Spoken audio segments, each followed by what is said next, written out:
अनंत coat ब्रह्मांड में बंदी छोड़ कहाए, सो तो एक कबीरे हैं जननी जने नवाए। अनंत कोट ब्रह्मांड का एक रति नहीं भारे, सतगुरु पुरुष कबीरे हैं ये कुल के सिरजनहारे।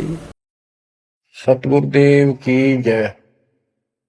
बंदी छोड़ कबीर साहिब जी की जय। बंदी छोड़ गरीबदास जी महाराज जी की जय। स्वामी राम देवानंद जी गुरु महाराज जी की जय हो।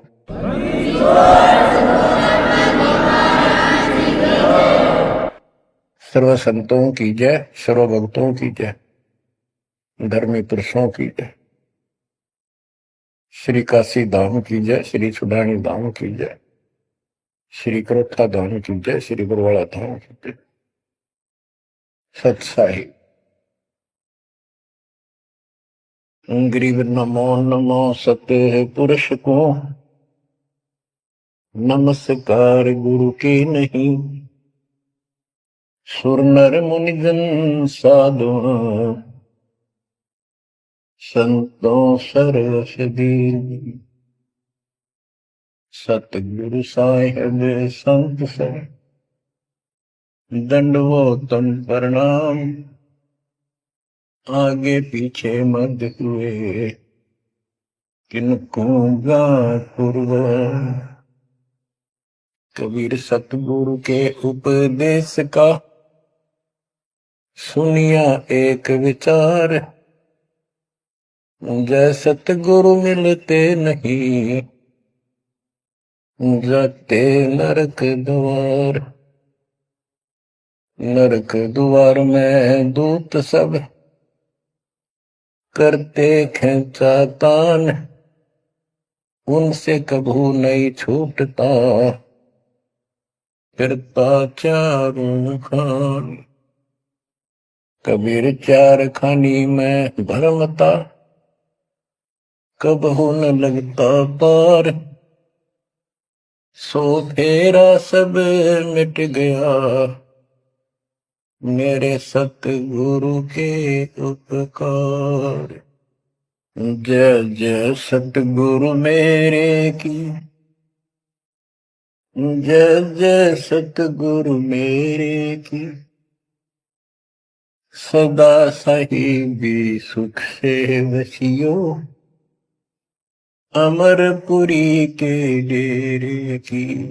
जय जय सतगुरु मेरे की, जय जय सतगुरु मेरे की। सदा साहिबी सुख से वसियो, सतलोक के डेरे।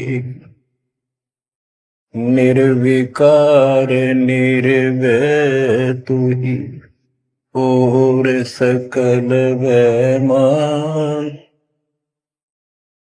जी साधो और सकल वैमान, सब पर तेरी साहिबी, सब पर तेरी साहिबी। तुझ पर साहिब ना, निर्विकार निर्भय। परम पिता परमात्मा कबीर जी की असीम कृपा से आप पुण्यात्माओं को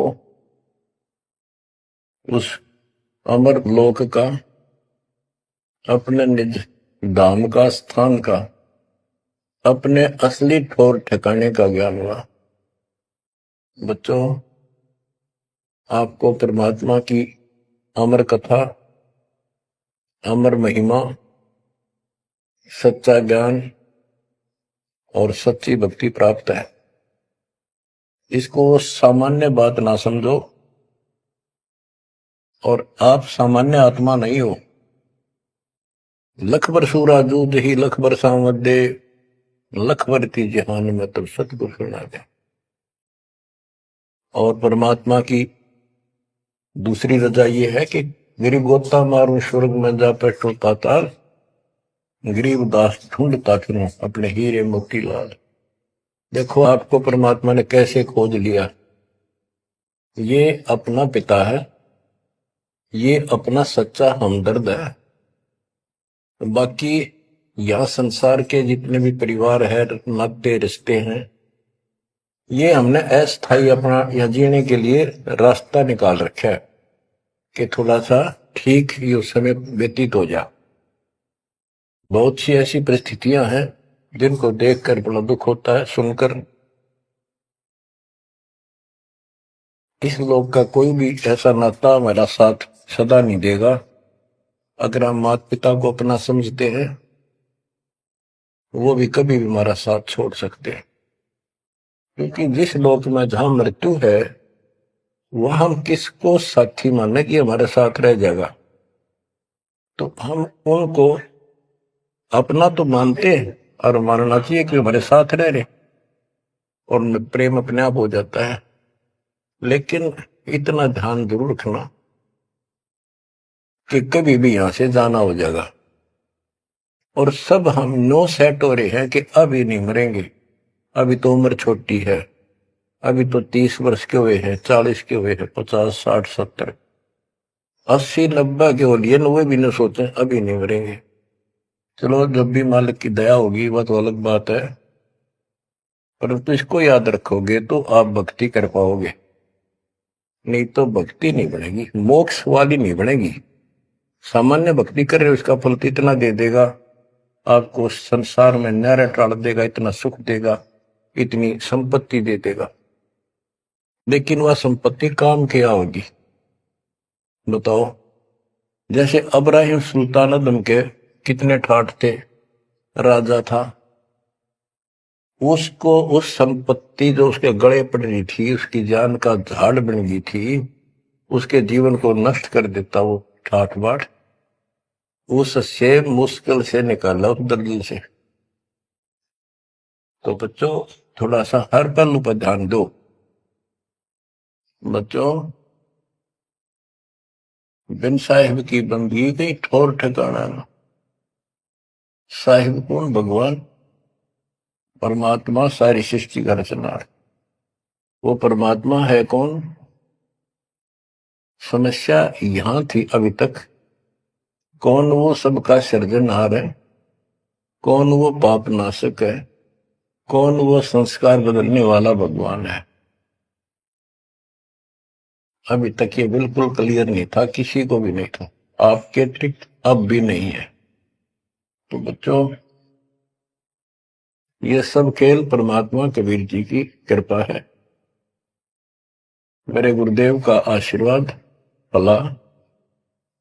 उन्होंने अपने मुख से कहा था कि तेरे बराबर विश्व में कोई संत नहीं होगा।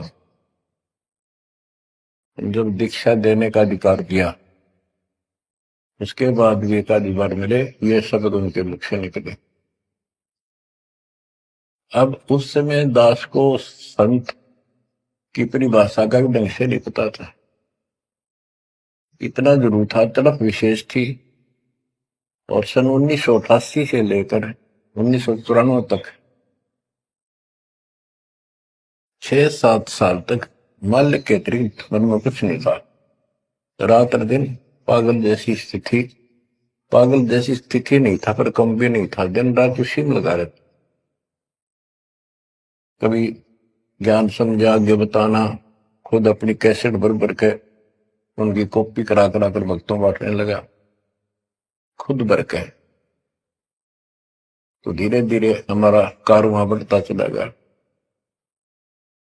फिर गुरु जी ने पता नहीं क्या देखा, एकदम अचानक मैं लेकर तो गया था अन्य भक्तों को समझा बुझा के दीक्षा दिलाने, जैसे पहले भी बहुतों को दिलाई थी, ऐसे ही रूटीन में। अचानक उन्होंने आशीर्वाद दिया कि आज के बाद तू नाम देगा और तय ही इनका गुरु होगा। अपने जो पहले वाले थे उनको भी वहीं बैठे थे, वो सबको बोल दिया, बहुत सारे थे वहां पर, आज के बाद ये तुम्हारा गुरु, मैं किसी का गुरु नहीं हूं, दीक्षा लेनी है इससे ले लो। मैं तो पसीना पसीना हो गया, मैंने सोचा कोई गलती बन गई होगी और किसी ने चुगली मार दी कि ये आप पे गुरु बन रहा है। मैं बहुत कमजोर आदमी था, मेरी स्थिति कुछ और तरह की होगी। तब उन्होंने सोची, वो घबरा गया कोई, तो बोले मैं तेरे साथ रहूंगा, अकेला मत समझना, और इनको दीक्षा दे। तो थोड़ी हिम्मत सी हुई कि बात दूसरी टाइप की नहीं है, सच्चे दिल से आदेश है। उसके बाद से दास शिष्य सेवा में लगा, प्रचार किया, संघर्ष भी जबरदस्त करना पड़ा। शक्ति आशीर्वाद गुरुदेव का, शक्ति भगवान की, इनके कारण आज तक दास जिंदा है और आज भी उस मालिक के गुण गा रहा है। नहीं तो ब्रह्मा विष्णु महेश के और काल के विरुद्ध बोलना जुबान बंद कर देंगे। एक भूत सारे परिवार की घी बांध देता है, ये तो परम शक्ति है। लेकिन इन परम शक्तियों से भी परम शक्ति हमारे साथ है। तो बच्चों, उस शक्ति का, उस परम पिता परमात्मा का ज्ञान, उसकी पहचान अब हुई है। एक तो वेद, जैसे कबीर साहब ने पहले से लिखी हुई है, आज को नई नहीं बनाई। धर्मदास जी से कहा करते थे कि धर्मदास वेद कतेब झूठे नहीं भाई, झूठे हैं जो समझे नहीं, और वेद मेरा भेद है, मैं ना वेदन के माही, जौन वेद से मैं मिलो वो वेद जानते नहीं। कहने का उनका तात्पर्य था कि वेद, चारों वेद मेरी महिमा बताते हैं, लेकिन उन वेदों में वर्णित विधि से मेरी प्राप्ति नहीं है। वो तो मैं अपना हंस भेजूंगा 5505 वर्ष जब कलयुग बीत जाएगा, उसके बाद इसको डिस्क्लोज किया जाएगा। अतः भी इसको गुप्त रखना, किसी को बताना नहीं। अब परमेश्वर कबीर जी के मृदा से, सभी ग्रंथों से, वेदों से, गीता से, कुरान और पुराण से सिद्ध कर दिया है कि ये काशी वाला दुल्हा, ये वो परमात्मा है जो सारी सृष्टि का रचनहार, हमारा सच्चा साथी, हमारे दुखों का निवारण करने वाला, हमारी रक्षा करने वाला। अब इसके साथ साथ 6 आई विटनेस आपके सामने पेश किए, जैसे संत गरीबदास जी, धर्मदास जी, संत धर्मदास जी, संत मलुकदास जी, संत दादू दास जी, संत नानक दास बाबा जी, संत गीसा दास जी। इन 6 के 6 ने स्पष्ट कर दिया, ये परमात्मा धानक काशी वाला, ये परमेश्वर है। उसकी भक्ति क्या है वो भी स्पष्ट रखिएगा गरीबदास जी ने। और मेरे गुरुदेव के पास ये संपूर्ण इंटर थे, दास को खजाना देंगे कि खर्च और आगे व्रत सबको बता। तो इन आई विटनेसों में से एक दादू साहब हैं, संत दादू दास जी। अब आपको सर्वंगी साक्षी के अंक की कुछ वाणी सुनाता हूं। गरीब जीवा दत्ता को मैंने दक्षिण बीच दयाल, सूखा खूंट हरा हुआ ऐसे दीन दयाल। गुजरात प्रांत के अंदर भरूच नाम का एक शहर है, उससे 12-13 किलोमीटर की दूरी पर एक मंगलेश्वर गांव है। वहां नर्मदा एक टापू को 2 हिस्सों में कर देती है। तो उस टापू को पहले शुक्ल तीर्थ नाम दिया गया था, गांव शुक्ल तीर्थ। वहां पर ये दत्ता और जिया 2 ब्राह्मण भाई थे, ये आपको बता रखा कई बार। तो कहते सूखा खूंट हरा हुआ ऐसे दिन का। तो अब वो गांव नहीं रहा, क्योंकि उसका आना जाना बंद हो गया, रास्ते खत्म हो गए। अब वहां वो जो परमात्मा कबीर जी के चरणों के जल से, चरणामृत से वो सूखी वट वृक्ष की टहनी हरी हुई थी, वो एक बहुत बड़ा पेड़ बन गया। और आज भी वो पेड़, उसका कुछ अंश शेष है। वह हम गए, बताया गया कि ये कब से कब भी काफी क्षेत्र में फैल गया था। अब लोगों ने काट काट के और उस वहां बोने की जमीन बना ली। अब भी वो लगभग 3-4 एकड़ के अंदर आज भी फैला हुआ है। वहां कबीर पंथियों का एक आश्रम, एक महंत वहां रहता है, आश्रम बना हुआ छोटा सा। ये आपके लिए प्रमाण है 600 साल पहले से और उससे भी पहले से ये वट वृक्ष वहां पर लगा हुआ है। तो बच्चों, इसके बारे में कईयों से पूछा, जिक्र चलते हैं। कोई कहता मार्कंडेय ऋषि दातुन कर रहा था, उसने दातुन काट दी। बड़ की कोई दातुन कराया करे, और बोला उससे पेड़ बन गया। फिर उसको कबीर वट क्यों कहते हैं? वहां कबीर वट नाम से जाना जाता है वो तो फिर मार्कंडेय वट होना चाहिए था। तो ये बकवाद करनी है तो ऐसे ही करते रहेंगे। सच्चाई ये है जो आपको बता दें। गरीब नानक तो निर्भय किया, वह गुरु सत जान, अदली पुरुष पिछानिया, पूर्ण पद निर्वाण।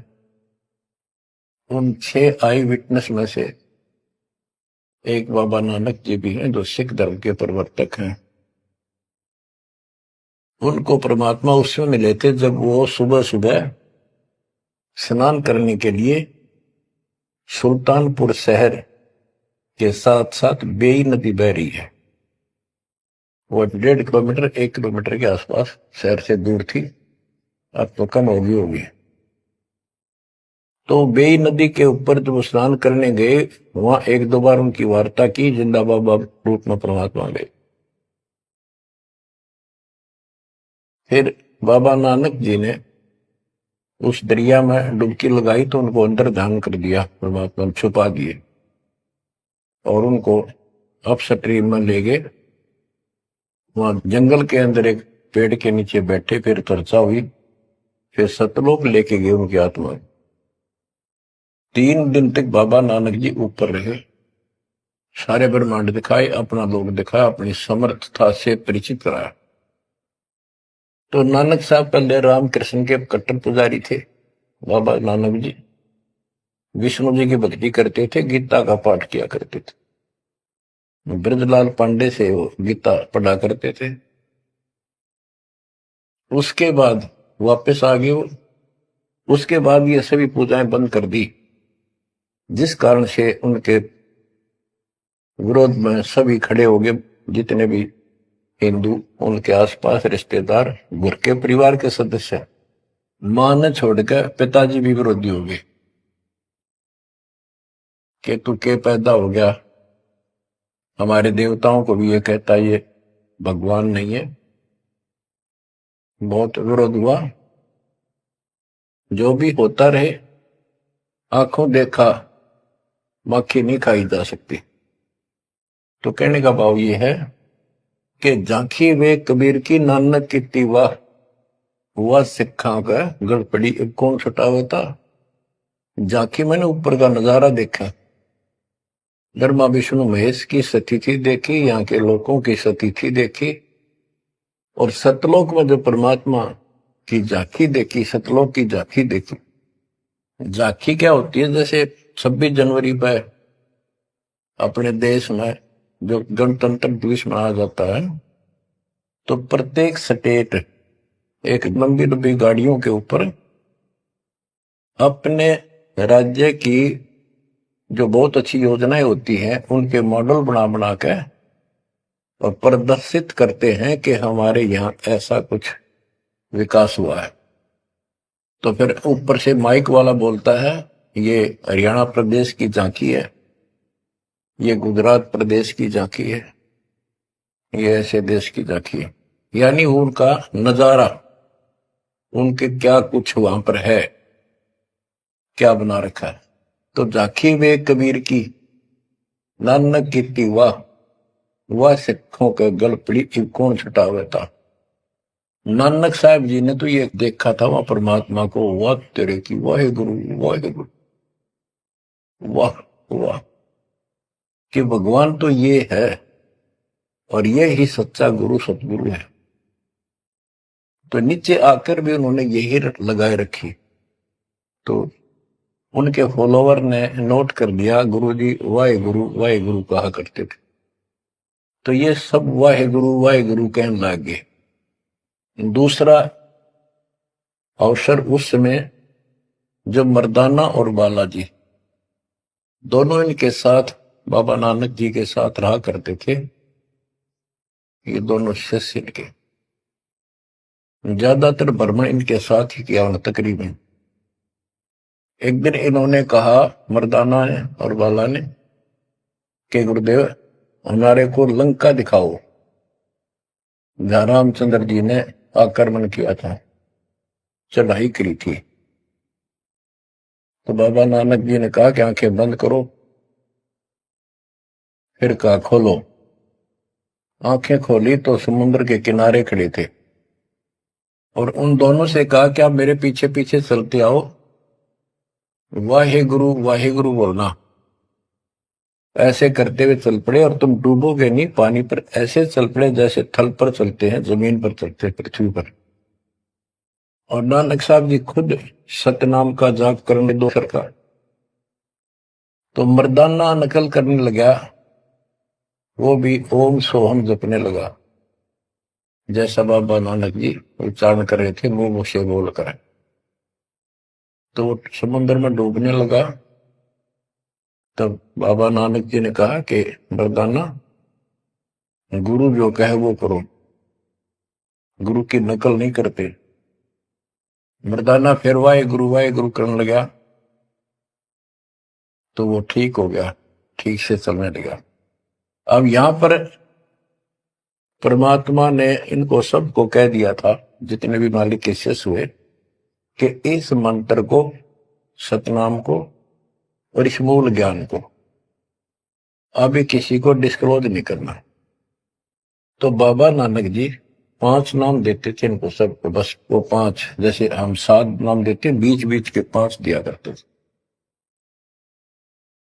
तो कहने का भाव ये है, एक तो ये सतनाम कहीं बाहर ना जावे इसलिए झटका दे दिया, और बाला ने सब जगह बता दिया, लिखवा दी एक जन्म साखी भाई बाल्यवाड़ी में, ऐसी ऐसी घटना हुई। उसके बाद सिख समाज इस चीज से हिचक गया, डर गया कि जैसे मर्दाना जी ने गुरु जी का आदेश की उल्लंघना करके और सतनाम जाप करने लगा था, ये डूब गया, मर जाता, इसलिए हमने इस नाम का जाप नहीं करना। और वो मनाही नहीं करी थी कि वो समय नहीं था इसके बताने का। झटका इसलिए दिया था कि उन्हें लिखना था, वाणी में लिखना होता, जैसे गरीबदास जी ने सारा लिख रखा है, ओम सोम मंत्र जपिए, योग युगत्या ढूंढनी तपिए, ओम सोम मंत्र सारम, सुरती नृत्य से करो विचार। तो बाबा नानक जी ने भी प्राण संगली के अंदर ये लिखा था।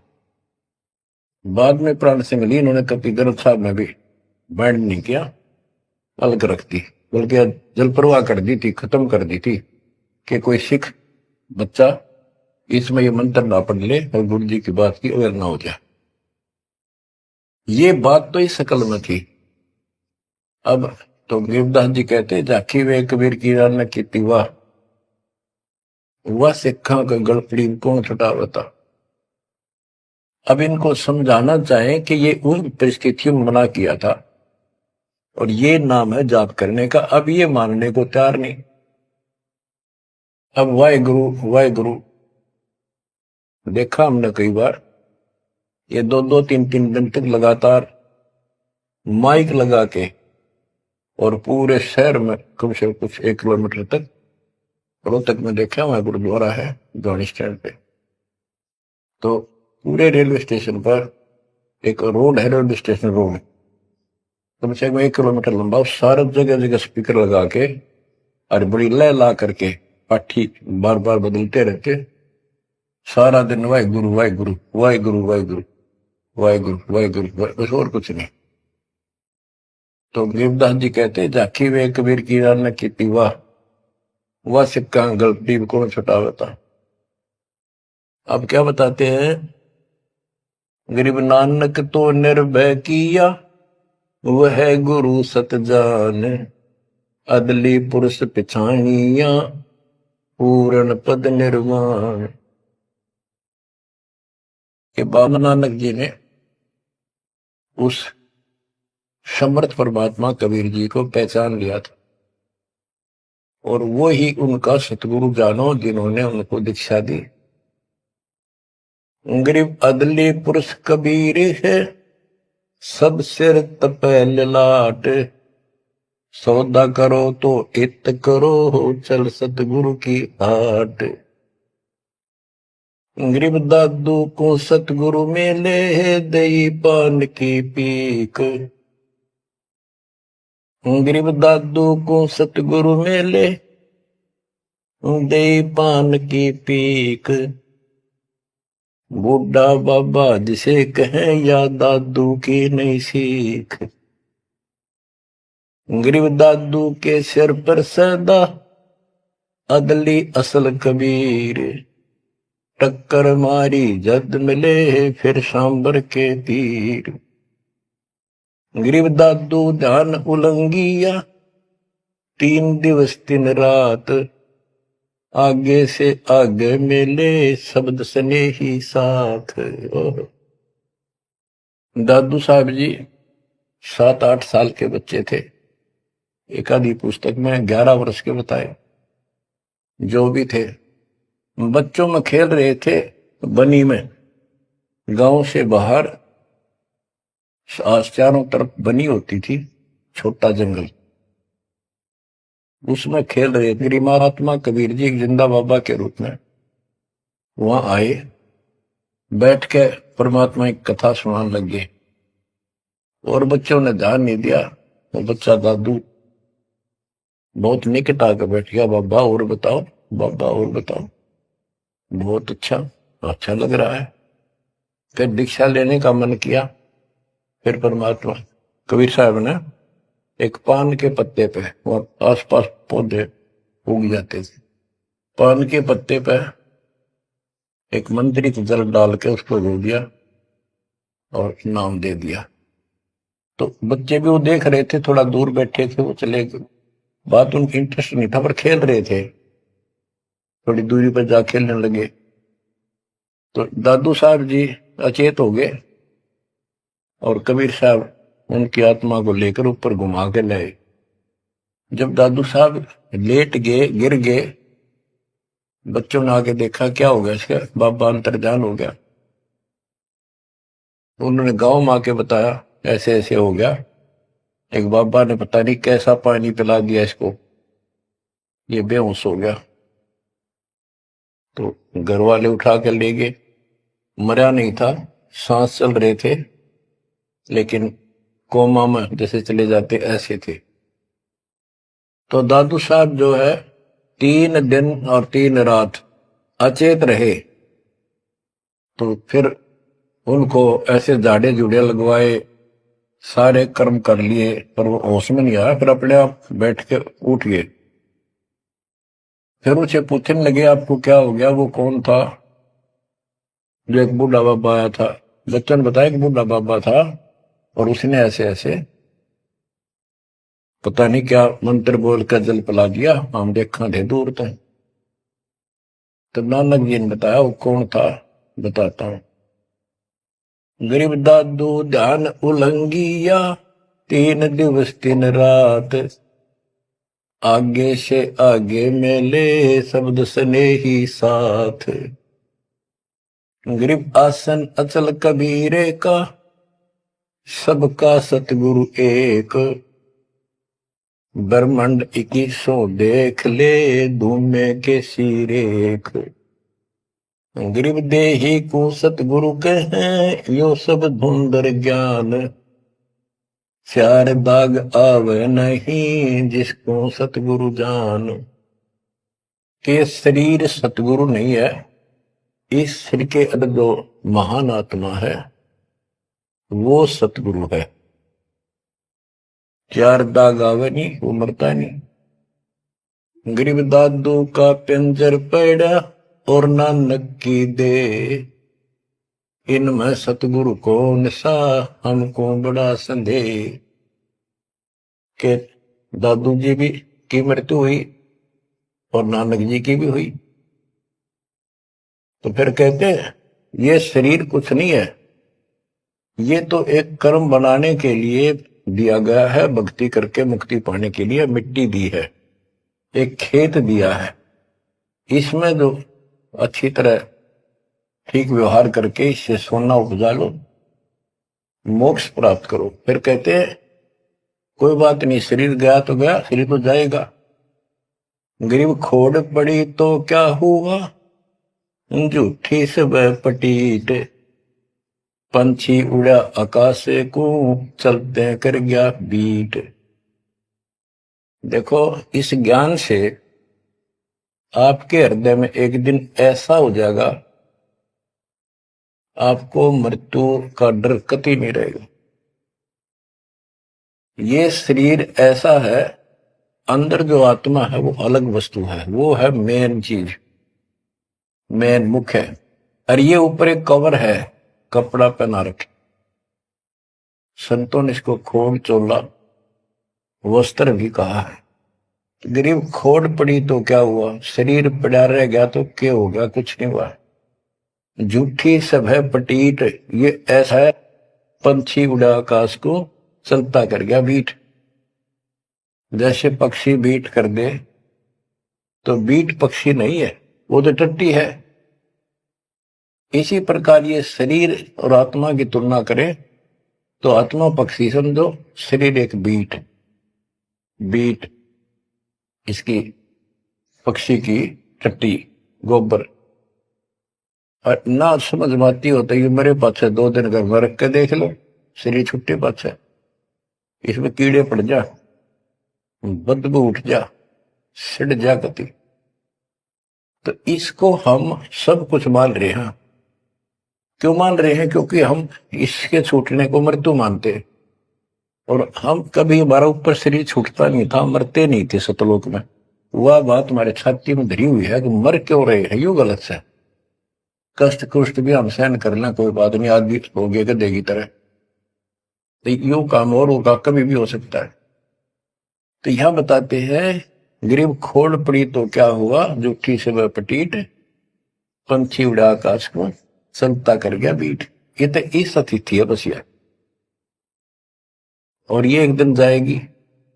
इससे पहले पहले इसमें डट कर भक्ति करो, ये जो सत साधना मिली है, और मर्यादा बनो। और ये मालिक क्या चला, कठपुतली है, मिट्टी या इसी से चल रही है। इन्होंने अपनी वाणी में कहा कि जब तक हम नहीं कहेंगे मौत नहीं होगी तुम्हारी, चाहे कितनी लंबी आयु जीना चाहो जी लियो।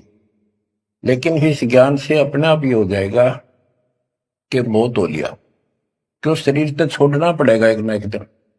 इसलिए केवल इस शरीर को इसलिए ना रखना कि जिंदे रहा, जिंदे रहा, जिंदे रहो तब तक इस मालिक के अमृत रस को पींदे रहा, जब तक कुछ बात। गरीब खोड़ पड़ी तो क्या हुआ, झूठी सब पटीट, पक्षी उड़ा आकाश को, चलता कर गया बीट। गरीब नामा को सतगुरु मेले, देवल दीना पेर, भक्त वसल कबीरे है, शब्द कहा हम टेर। गरीबदास जी कहते हैं जिसने नामदेव जी का मंदिर घुमाया था, उसका मुंह नामदेव जी की तरफ किया था, पंडितों की तरफ उसका पीछा कर दिया था, बैक। वो कबीर साहब हैं, वो भक्त वत्सल कबीर हैं, शब्द कहा हम टेर, खुल्लम खुल्ला कह रहे। गरीब हरदास रसायन पीवते, चोले धरे अनंत, चलती बेर पाए नहीं, धन्य कबीर भगवंत। इन वाणियों में सैचुरेटेड ज्ञान है, बहुत कोड वर्डों के अंदर है। रविदास जी के बारे में बता कि पंडितों ने उनकी बेइज्जती करनी चाहिए तो परमात्मा ने दया करी, 700 रविदास 700 रूप बन गए थे। वो प्रकरण है, अब इतना नहीं सुनाऊंगा, वो आपने पढ़ रखा है, सुन रखा है। फिर बताते हैं कि चलती बार पाए नहीं, धन कबीर भगवंत। जब मगर से सह शरीर गए तो उनका शरीर नहीं मिला था।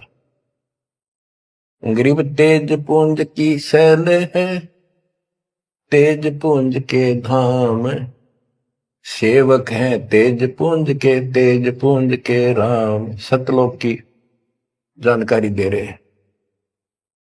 सतलोक के अंदर सब अमर सतिथि है, सभी अविनाशी पदार्थ हैं। वहां तेज पुंज के सेवक हैं, तेज पुंज के धाम यानी नूरी, सब कुछ नूर से बना है। और तेज पुंज के राम परमात्मा भी तेज पुंज का है। ग्रीव आकार भार नहीं ठाहरे, 500 तत् मिल जाए। 4 युग जे तन रहे तो भी दे गिरे सत भाए। कि ये शरीर रहेगा नहीं किसी का भी, 4 युग भी अगर रहा तो भी एक दिन मरेगा। ग्रीव कृष्ण कन्हैया राम को जीव कहे करतार। पिंड पड़ा इन भगवानों का, इनको देख विचार। ग्रीव कृष्ण कन्हैया और राम को जीव कहे करतार। पिंड पड़ा इन भगवानों का, इनको देख विचार। कि इनके भी शरीर यही रहे थे, ये भी मरे।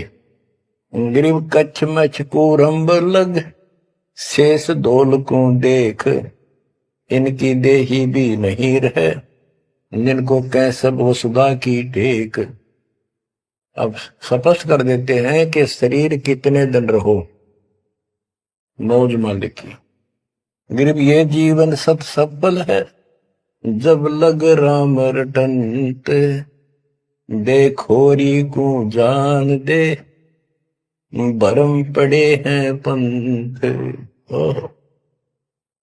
कहा कि ये शरीर जो है इसका तब तक लाभ है जब तक परमात्मा की भक्ति करते हो, सत भक्ति करते हो, तो इससे सफलता यो सफल है।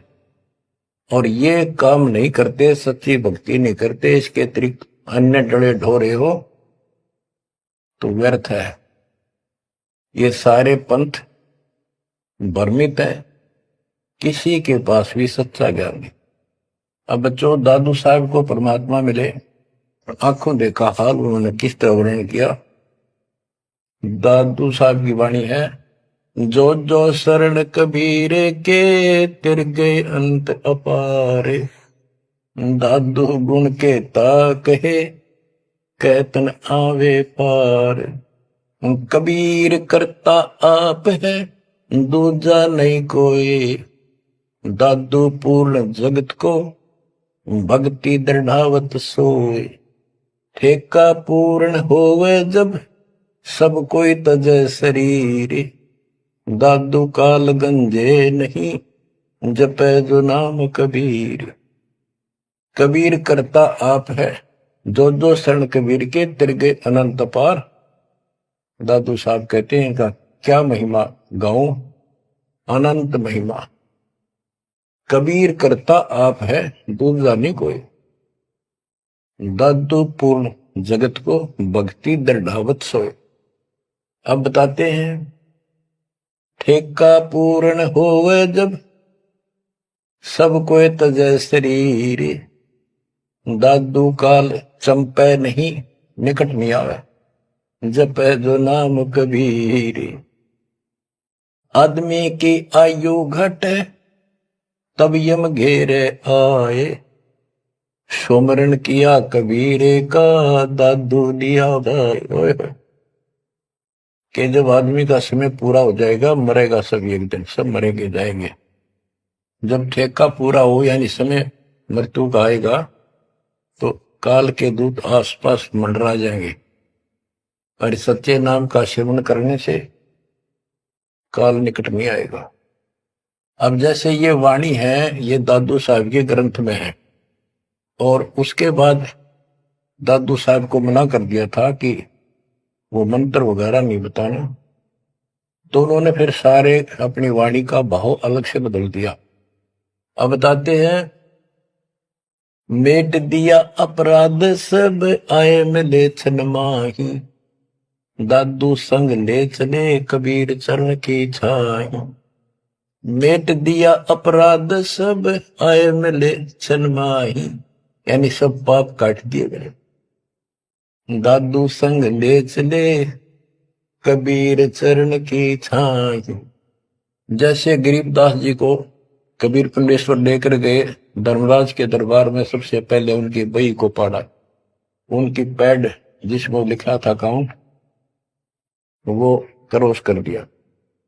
अब यहां दादू साहब भी वही कह रहे हैं, मेट दिया अपराध सब आए मिले छन माही।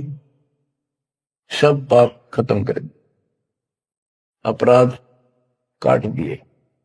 दादू संग ले चले कबीर चरण की छाही। सेवक देव निज चरण का दादू अपना जान। भृंगी सत्य कबीरे ने कीन्या आप समान। सेवक देव निज शरण का दादू अपना जान। भृंगी सत्य कबीरे ने कीन्या आप समान। हे देव, हे परमेश्वर, दास को अपना निज सेवक मान लो चरणों का। और ज्ञान सुना सुना के कबीर साहब ने अपने जैसा रंग चढ़ा दिया। जैसे भृंगी एक कीड़ा होता है, पंख उड़ने वाली मक्खी जैसा लंबा सा, और वो किसी कीड़े को उठा लाता है, कीट को जिसके पंख नहीं होती, उनको बंद कर लेता, तीन चारों को, उसके ऊपर मिट्टी लगा देता है, एक सुराग छोड़ता, उसमें बैठा बैठा अपनी भी भी भी भी करके आवाज सुनाता, उससे उसका रंग भी बदल जाता, वो सफेद होता है, हरा हरा होता है, उसका रंग भी नीला हो जाता, पंख आ जाते हैं। तो कहते हैं गुरु ऐसे अपने सेवक को अपने जैसा रंग चढ़ा देता है, अपना ज्ञान बता बता के उसको भी उसी तरह बोलने के लिए बर देता है। यानी फिर शिष्य भी उस ज्ञान को सुनकर औरों को बताने शुरू कर देता है। दादू अंतर्गत सदा छिन छिन सुमरण ध्यान। वारू नाम कबीर पर पल पल मेरे प्राण। सुनकर साखी कबीर की काल नवावे माथ। धन धन हो तीन लोक में दादू जोड़े हाथ। केरी नाम कबीर का विषम काल गजराज। दादू भजन प्रताप ते भाग्य सुनत आवाज। दादू साहब कहते हैं कि कबीर साहब की महिमा साख, चर्चा सुन के भी काल हाथ जोड़ लेता है, माथा टेक देता है, और धन धन तीनों लोक में दादू जोड़ा हाथ। के धन है तीनों लोक के अंदर उनकी सत्ता, उनकी शक्ति, उनकी समर्थता। केरी नाम कबीर का, जो काल भी छोटा नहीं, हाथियों में जैसे हाथी हो, हाथियों में भी सबसे बड़ा हाथी है गजराज, इतनी ताकत है इसमें। लेकिन 21 ब्रह्मांड का मालिक है ये परमात्मा। कबीर जी के सामने कहते उसका आवाज सुनते ही, सुमन की आवाज सुनते ही भाग जाता है। जैसे केरी नाम कबीर का विषम काल गजराज। दादू भजन प्रताप से भाग्य सुनत आवाज। दादू साहब कहते हैं पल एक नाम कबीरे का दादू मन चित लाए। हस्ती के असवार को स्वान काल नहीं खाए। के दादू साहब कहते हैं कबीर साहब की भक्ति किसी ने एक पल भी कर ली ना, मर्यादित रहा, और कोई एकदम कोई दिक्कत आ जाती है वो लक्षणों में, एक बार भी नाम जाप कर दिया तो पल एक नाम कबीर का दादू मन चितलाए। अस्थि के असवार को, हाथी के ऊपर बैठे व्यक्ति को जैसे काल, स्वान जो है कुछ हानि नहीं कर सकता, कुत्ता, तो यहां काल को तो कुत्ते की संज्ञा दी है, काल को जानो कुत्ता। कबीर साहब की शरण माने के बाद और वो भक्तमती इतनी सुरक्षित हो जाते हैं जैसे हाथी में बैठ गए, यानी काल की पहुंच से कति दूर हो जाते। काल इतना भी चोट नहीं कर सकता किसी प्रकार की। यही संत गरीबदास जी बता रहे हैं। तो यहां बताते हैं पल एक नाम कबीर का दादू मन चितलाए, हाथी के असवार को स्वान काल ने खाए। सुमरत नाम कबीरे का, कटे काल की पीर पीड़। दादू दिन दिन ऊंचे, परमानंद सुख सीर। दादू नाम कबीरे की, जय कोई लेवे ओट। तिनको कभू लागे नहीं, काल बजर की चोट। और संत सब को पे हैं, कहते जरीता नीरे। दादू अगम अपार है, दरिया सत्य कबीर। और संतों को तो समझो जैसे कुआं हो, और जिनको घड़े प्रसिद्ध मान रहे हो उनको समझ लो झरने का जल। जरीता नीर, झरना छोटा मोटा कोई नाला बन जा। और दादू अगम अपार है, इतनी शक्ति समझो अपने कबीर भगवान में। दरिया सत कबीर। अब ही तेरी सब मिटे, जन्म मरण की पीरे। श्वास उश्वास सुमर ले, दादू नाम कबीर। कोई सरगुण में रीझ रहा, कोई निर्गुण ठहराए। दादू गति कबीरे की, मोते कहीं न जाए। दादू नाम कबीरे का, सुन के कंपे काल। मुंडों से नर चले, बाका न होवे बाल। जिन मोह को निज नाम दिया, सतगुर सोई हमारे। दादू दूसरा कोई नहीं, कबीर सृजनहार। बच्चों, यही गरीबदास जी कहते हैं, गरीब अनंत कोटि ब्रह्मांड का एक रति निबार, सतगुरु पुरुष कबीर है ये कुल के सत्य। गरीबदास जी ने ये भी स्पष्ट कर दिया कि कौन कबीर। गरीब हम सुल्तानी नानक तारे, दादू को उपदेश दिया। जाति जुलाहा भेद न पाया, वो काशी महे कबीर। बच्चों, इन प्रमाणों से ये है वो मूल ज्ञान, तत्व ज्ञान, जो अभी तक किसी ने ऐसे निर्णय करके नहीं दिया था और परमात्मा ने बैन लगा रखा था। धर्मदास मेरी लाख दुहाई, ये मूल ज्ञान कई बार न जाए। मूल ज्ञान बाहर जो पर ही, बिचली पिड्डी हंस नहीं तरी। मूल ज्ञान तब तक छुपाई जब तक द्वादश पंथ ना मिट जाए। 12वां पंथ संत गरीबदास जी का आपको खूब बता रखा है।